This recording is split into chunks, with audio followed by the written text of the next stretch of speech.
Today for Mousetrap Monday, we're going to take a look at this metal snap trap that's been made in England for the past 70 years. This is called the SELFSET Mousetrap.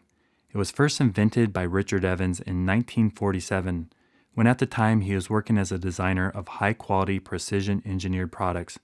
He had a problem with mice in his garage, and the mousetraps available at the time just weren't working. He noticed that mice like to pull on the bait rather than push like the traps he was using, so he came up with his own design with his observation of mouse behavior in mind. And this is what he came up with. Any mousetrap that's been on the market for over 70 years has to be a good design. So let's take it out of the box and see how it works. Here's what the SELFSET Mousetrap looks like out of the box. It's made out of galvanized metal. It has a lever, 2 powerful springs, a trigger where you put the bait, and a kill bar. To set it, you pull back the lever, pull back the kill bar, you push it kind of hard, comes around and sets itself.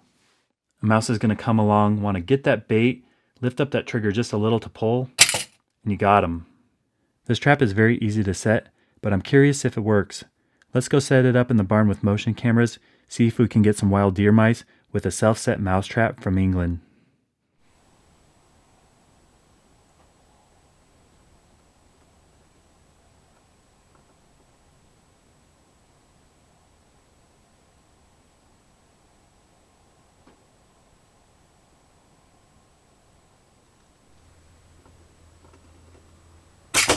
Last night we set up the SELFSET Mousetrap from England in the barn and we got a mouse. To remove it, you pull back the kill bar, give it a little flip.